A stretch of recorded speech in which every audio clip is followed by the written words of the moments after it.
Hello, BookTube. I thought I'd capitalize on small gains by doing another mail haul. I've fallen out of the habit of opening mail on camera, which is an 8-year-old staple on this channel. So I thought we'd continue. We'll do a periodical and then some books that came today.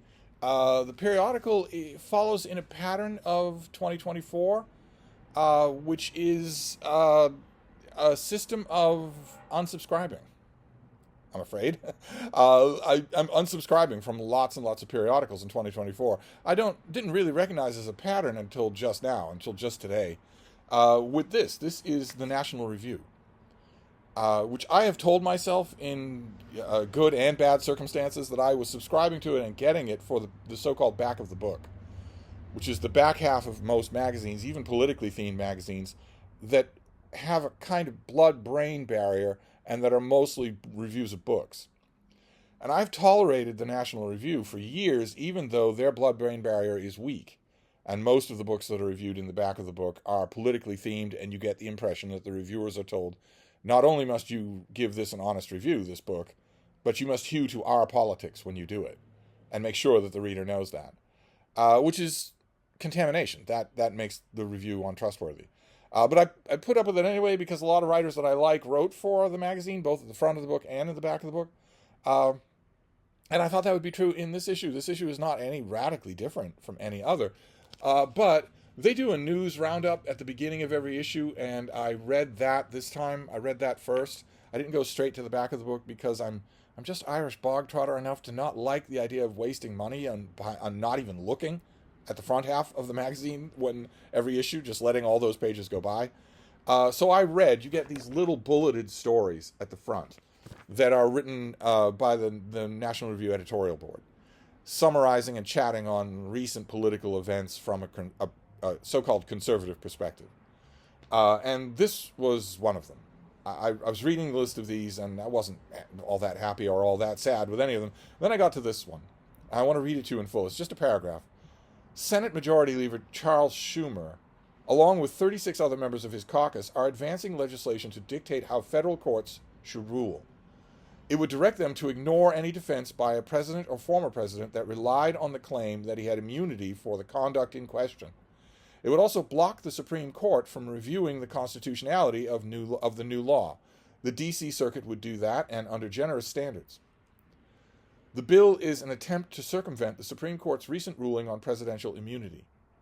One need not agree with every portion of that ruling, or indeed any of it, to find Schumer's legislation a radical attack on the rule of law and an invasion of the proper authority of the courts. If this bill ever passed, the courts would be duty-bound to refuse to follow it. It is troubling enough that more than 36 senators have endorsed it. And that is not a conservative view. That's a fascist view. That paragraph is fascist. It's also blatantly false, as you can tell just by reading it. You don't need to know anything about the subject matter involved. You just need to read it.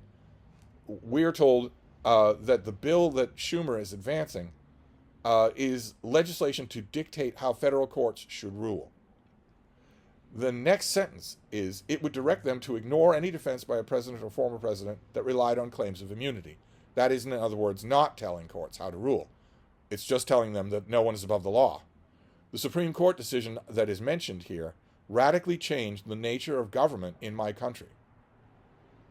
No one's talking about it because you can guarantee that Donald Trump is going to say something absolutely syphilitically brain damaged on any given day that will completely command the news cycle for that entire day. It will just be, can you believe this? Can you believe the New York Times did not report it correctly? Can you believe the Washington Post flat out lied about it? What do we make of it? What don't we make of it? Etc., etc. Since he can be relied upon to do that, no one is thinking about the fact that the Supreme Court ruled that the president is above the law, that the president can commit an illegal act, that the president can have a political rival assassinated if he views it as being in the line of his duty. And it will go not to the nearest arresting law enforcement officer, but instead to the courts for endless appeals while the person is dead, while the rival is dead. There's nothing in the Constitution about presidential immunity. There isn't anything that even foreshadows it. Nothing. It is simply the Trump court saying that Donald Trump is above the law. And as I said at the time, make no mistake, that's what the ruling says. That's what the ruling is about. The Trump court knows perfectly well that no normal person elected to president is ever going to commit an illegal act expecting to be shielded by the Trump court's ruling. Only Trump will do that. It's a ruling to protect a criminal from criminal acts. Blatantly unconstitutional. It is blatantly unconstitutional, but it comes from the Supreme Court, from which there is no recourse.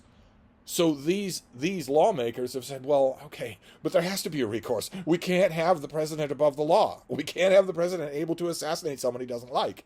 So we're going to make a bit of legislation. It won't go anywhere. As long as there's a MAGA core to the United States Senate, it won't go anywhere.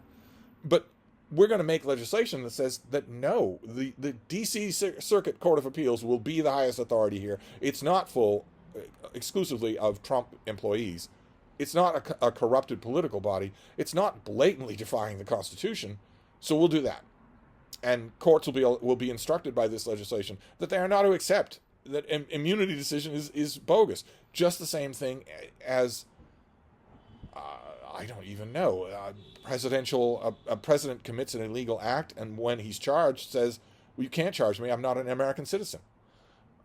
It's just fantasy. It's just absolute fantasy. So you're not to take it into account. You will follow the law. This is the National Review being clever and saying that it's shameful that anyone would want such legislation. I don't know why. It's of a piece with all the other little paragraphs in this section and in all the other little paragraphs in the earlier 3 issues of sections that I've read. It doesn't stand out, in other words, at all. That paragraph doesn't stand out, and maybe that's the problem. But the whole point of the phrase straw that broke the camel's back is that the straw is not any different from any other straw. It's not any heavier or any bigger. And that did it for me. That paragraph did it for me. I'm going to cut it out and save it because that did it for me. That made me cancel my subscription. So this is supposed to become a year of canceling subscriptions, which is a little bit on the weird side. But we have mail. So let's see what we have for mail. While Frida steals the show, she stole the show on today's Cedarburg Public Library Books of the Week. It's going to be, for a lot of Cedarburg patrons, it's going to be their very first glimpse of the little bean. And they're not going to want to see anything else. But anyway, let's see what we have here and hope for some October finished copies. That's what I would like. So what have we got here? No, this one is not an October finished copy. It's also not a September finished copy. This is late getting to me. This is by Luis Elizondo, and it is Imminent, Inside the Pentagon's Hunt for UFOs. And let's see here. The author is one of the leading figures in the disclosure movement, which seeks greater transparency about our government's knowledge of UAP, or Unidentified Anomalous Phenomenon, formerly known as UFOs. And I will call them UFOs because UAP is meant to open the back door, and shoehorn in crack pottery. There's no reason to change a term that works just fine. He is one of the former heads of the Advanced Aerospace Threat Identification Program, the Pentagon unit that researched UFOs, and is a former U.S. Army counterintelligence special agent who served the nation in that capacity for 20 years. Now, in his new book, he tells in stunning detail the story of his courageous fight to make public what the government knows and doesn't know about UFOs and alert us to the momentous threats and opportunities they pose, and allow us to make up our own minds on the subject. So this is late getting to me. I mentioned to the publicist who emailed me and said, hey, would you like a finished copy of this? Its pub date was 2 days ago, and I made mention to that publicist how odd it is. I could have, said it's very odd since COVID, because it's really since COVID that this all started happening. But I mentioned to that publisher how odd it is that galley copies of this book went out in April. I never heard about it. Finished copies have been ready for a month, well, more than a month. I never heard about it. I mentioned how weird it is that you would contact a reviewer and an editor after a book came out, as if it flies in the face of all that I know about the industry, where you would expect that an editor would need to slot in coverage ahead of time, long ahead of time. That's the whole point of there being advanced copies. But Nevertheless, I'm interested in the book, so we will see. I think that Elizondo is probably going to leave open the door for crack pottery by saying that these UFOs are not terrestrial in origin, that they're aliens, and that the government is hiding knowledge of aliens. I'd be willing to bet that. In fact, since this is a finished copy, we can just turn to the index and look under Roswell. Roswell incident has a dozen mentions. And the Roswell incident was the downing of a ragged weather balloon. That's all it was. No ship, no bodies, no nothing. We can document the course of what people said about what went down at Roswell from the day that it happened. We can watch the etiology of that legend right from the beginning as it got bigger and bigger and bigger until now it's a whole spaceship with a living crew. These things are unidentified, yes, and they are flying, yes, and they are objects, yes, but they are not alien. They are not alien in origin. They are human in origin. And I don't know what tack the author will take here, whether or not he will actually say that. The fact that he was for a long time employed as a counterintelligence agent makes me think that there are no blue M&Ms in his bag, if you know what I mean. So we'll see. I could be wrong about that. I'll definitely read it. I just don't. It feels odd talking about reviewing a book that came out a year ago, whatever. But let's move on. So that first one was most emphatically not an October finished copy. Let's see if we can do any better with this next one. Okay. It's not a finished copy. It's a review copy. But it is October. Okay, so are you coming out as a hardcover when you do? Yeah, you are. Okay, so this is an advance copy for October 1st. That is also weird. Finished copies of this book is probably ready by now. I mean, October 1st is less than a month away. No editor. I am a book section editor. I know that it's the smallest book section in the country, but it's still real. It's still tangible. You can get it slopped on your doorstep every month. No book section editor is going to assign this book on September 6th for an October 1st release date. Anyway, this is by Bettina Anton, and it is Hiding Mengele, How a Nazi Network Harbored the Angel of Death. Josef Mengele, known worldwide for unimaginably cruel human experiments and for sending thousands of people to the gas chambers at Auschwitz, was a fugitive in South America for 34 years. After World War II, sought by the Israeli Secret Service and Nazi hunters, hidden for half that time in Brazil, Mengele created his own paradise, a life where he could speak German, maintain his beliefs, his friends, and his connections with his homeland. Never caught, he lived out the rest of his days thanks to a small circle of expatriate Europeans willing to help him. One such person was an Austrian expat, Lieselot Boser, who buried Mengele with false documents to keep his true identity hidden even after his death in 1979. When the world finally discovered where the remains of Josef Mengele were in 1985, kindergarten teacher Lieselot was escorted from the Sao Paulo school without further explanation to students. One six-year-old, Bettina Anton, could not let this mystery go. Oh my God, she was the one of the students of this person who hid Mengele? Decades later, as an experienced journalist, she decided to investigate, and when she found Lieselot, she could not imagine how deep this case would take her. Based on extensive research, including interviews, unpublished documents, and news coverage, this book is a suspenseful narrative not only haunted by the doctor's horrific experiments, but also by the motivations driving a community to protect one of the most evil people known to mankind. Fantastic. Totally on board. 100% totally on board.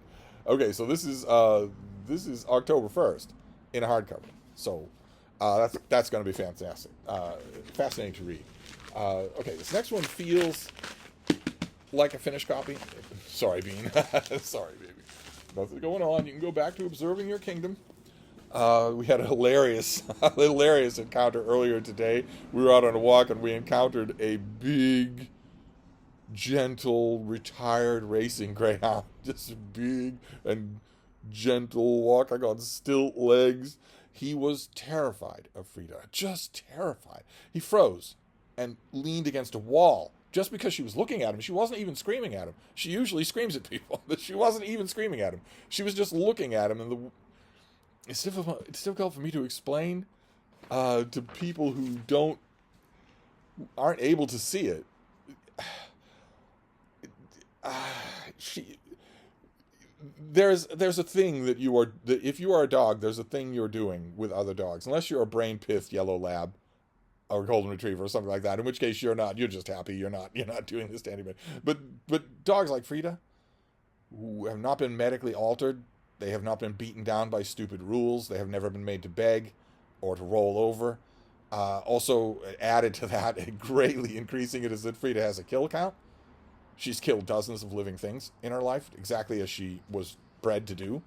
That creates there's no way to put it into words. There's a thing that such dogs do to each other when they meet.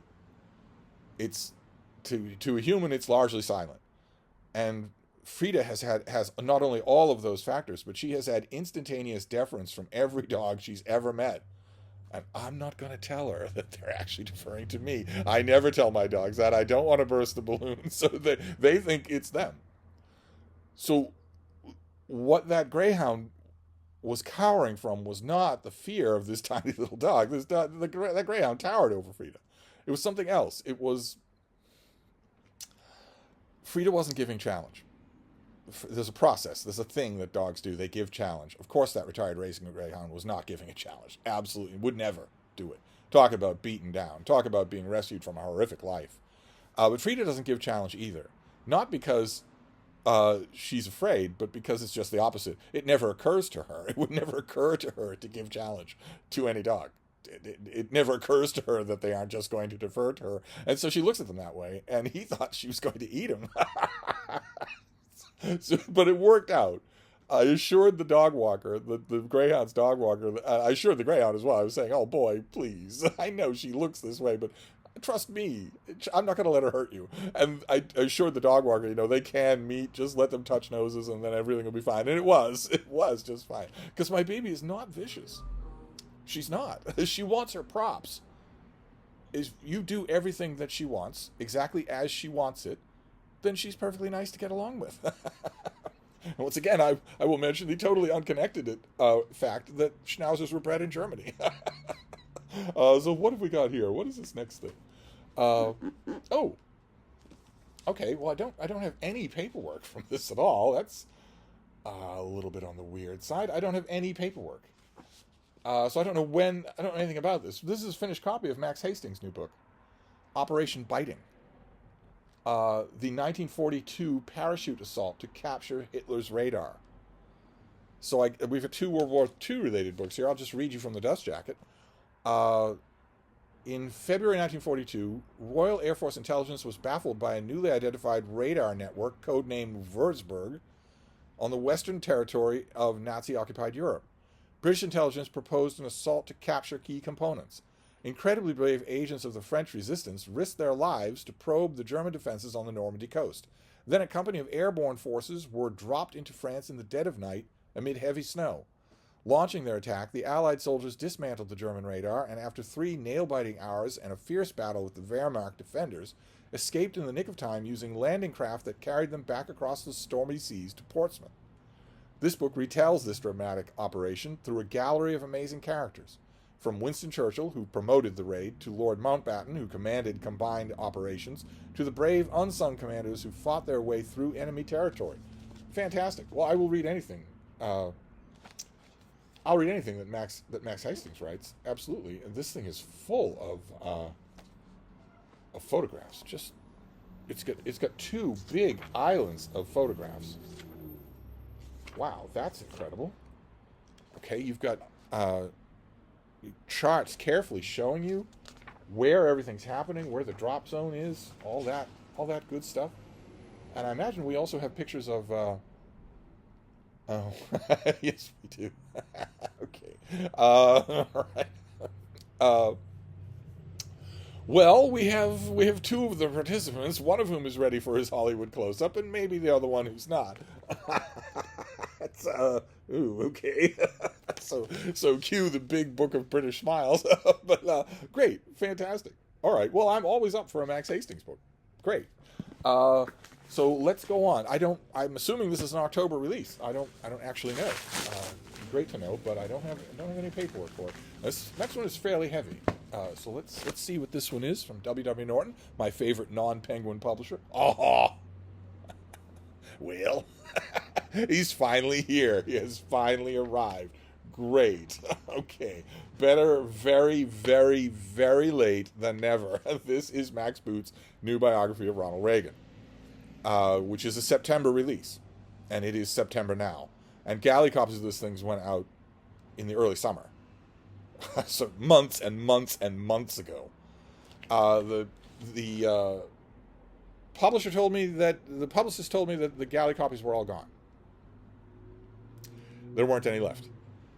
I've never personally known that to be true for any book in the world, any book in the history of publishing, but they told me there were none left, and that I was on the list for the finished copy. Again, a finished copy of this is a major new release for the fall, and a finished copy on September 6th of a book that comes out next Tuesday would be of no use whatsoever. None at all. Because my coverage is planned and scheduled all the way until late October at this point. So this is an uncharitable look at this could be that this is not only a finished copy of a book, but also a judgment. I don't know why that would be. I don't know why that would happen. Like I said, my newspaper book section is small, the smallest one of all, but it is still real. It has a very small circulation, but it is still a real circulation. Also, I have a readership that I have developed over 20 years of reviewing that is fairly big.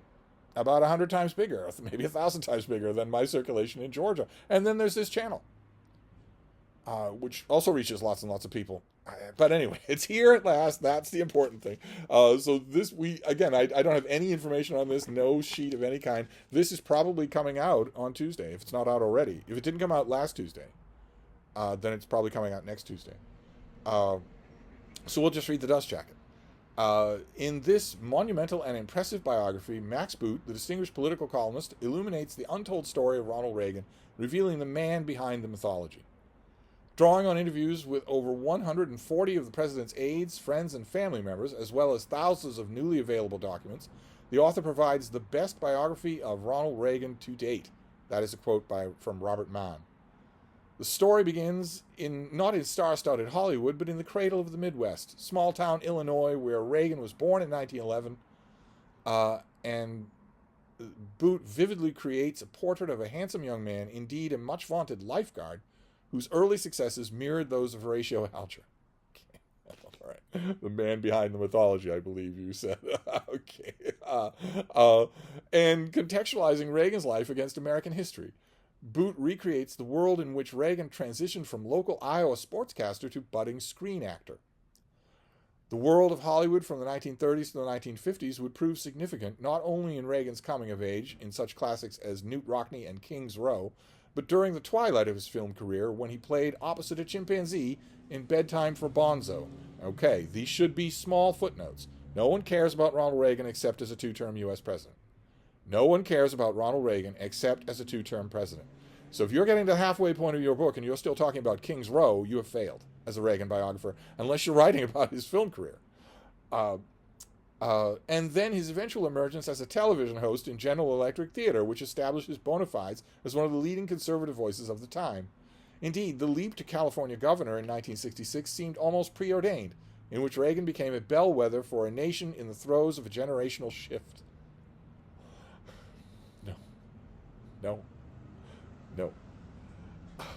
Reagan's 1980 presidential election augured a shift that continues into this century. No. The people next door to you, the people down the street, the people in the next town over are not cruel. They do not elevate money over literally anything or anyone anywhere in the world that they will ever encounter. They don't do it. You know this. You know them. They don't do that. The people next to you are not cruel. The people down the street are not cruel. The people next town over are not cruel. They are not money obsessed. They are not pining for a lost golden age. They remember what their childhood was like, and it wasn't golden. This was imposed. This is not a cultural shift. It was imposed, top down, artificially, much like the economic plan that is its signature feature. But let's keep going. Boot writes not as a partisan. Oh, right. No, sure you don't. Horatio Alger, I think it was.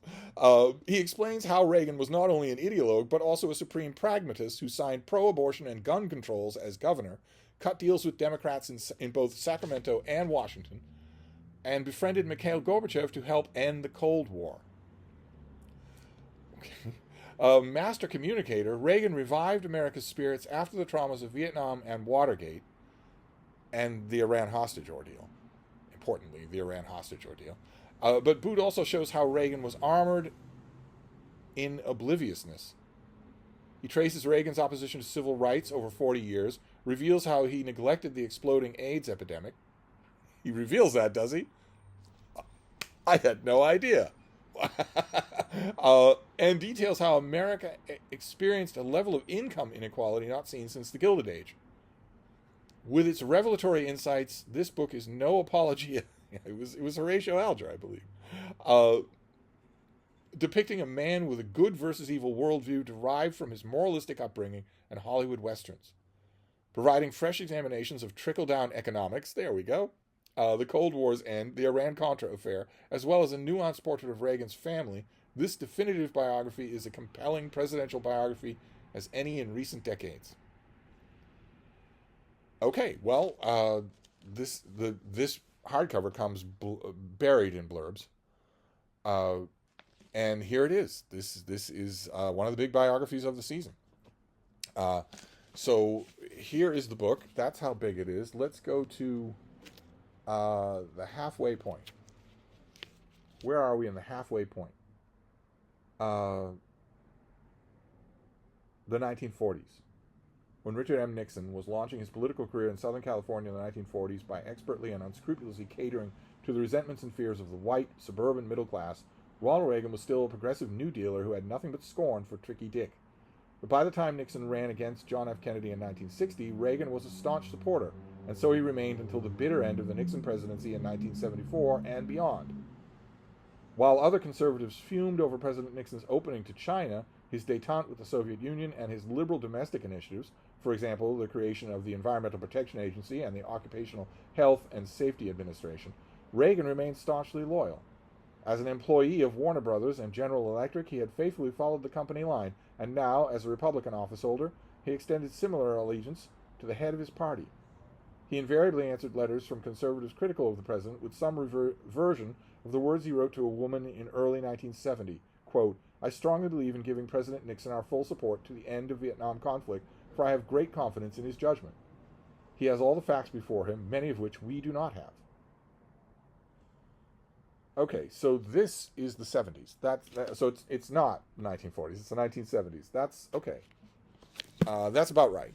I think about right in percentage. But okay, so that is 2 finished copies that I should have had in June. But that's okay. I have them now. And now we'll move on to the final thing. This is a box with some weight to it, so it could be another finished copy, which would be great. Let's see. Let's see what we have here. Oh, wonderful. Okay, this is it's a finished copy. It's also a finished copy that I've already read. And I strongly recommend it. Boy, a lot of nonfiction this time. So yeah, it's all nonfiction. Great. Okay, so once again, I don't have any paperwork on this thing. That's okay. All right, well, I'm not the New York Times. I'm the book section editor of the smallest book section in the world.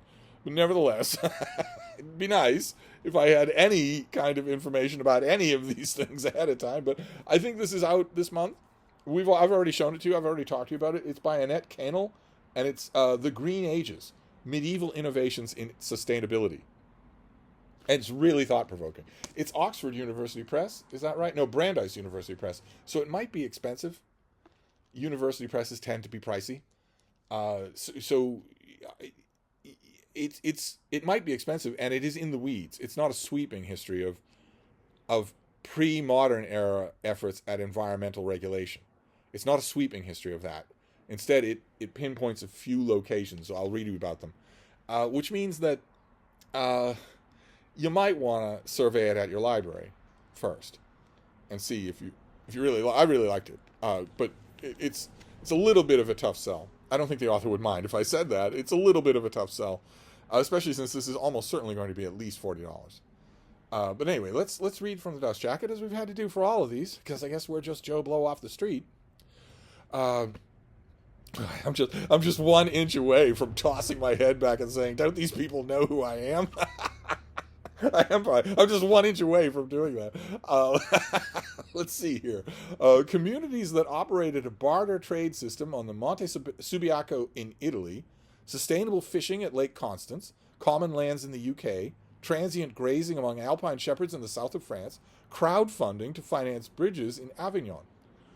These are just some of the sustainability initiatives from the Middle Ages that the author illuminates in this book. From the mythical-sounding City of Ladies and their garden economy to early microcredit banks, the author uncovers a world at odds with what we think of as the typical medieval existence.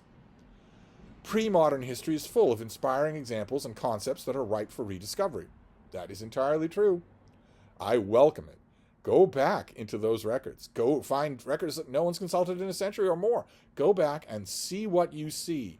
That's why we value the training that you got. So you can take that training into those records and find out something, make a case. Whether it's on something as prominent as Henry VIII or something as niche as this. And we urgently need them as today's challenges. Finite resources, the twilight of consumerism, growing inequality, threaten what we have come to think of as a modern way of living sustainably. This is a stimulating and revelatory look at a past that has the power to change our future. Drawing on 3 decades of scholarship from one of Europe's most lauded medievalists, this groundbreaking work reveals how looking back can be a perfect inspiration for the way forward. And that is our author. The wall of books behind her. She studied at the University of Freiburg, Oxford, and LMU Munich. She received her doctorate from Trinity College Dublin and taught in Dresden, where she received her postdoctorate in 2004. And since 2005, she's held a chair of medieval history at the University of Mannheim. And so does that mean this is her first book? I don't think I read any of that from... this is translated from the German. Yeah, this is her first book. This is from 2021. No. Oh. How's my own little sustained initiative? Who's the baby? What are you doing? Do you want to come down here? Oh, these are in the way in case you don't want to go across the Bering Strait, but maybe you do. Oh, she does. There she goes. There she goes. This was quite enjoyable. The Green Ages. This was quite enjoyable. A perfect example of what I always talk about on this channel, where take your training and your acumen and your insights, go into the records, go into the past, and find something that you think you can make a case for. I would say probably 7 out of 10 of the books that I get like this, and have over the decades and centuries got like this, that tried to make a case, failed to make that case. But try anyway. Try anyway. Try to change my mind on something. The something changing your mind on here being the standard view of medieval feudalism. So fantastic. So a big haul of nonfiction here. We have The Green Ages. Very nice to have this as a physical copy. We have Max Boot's Reagan biography.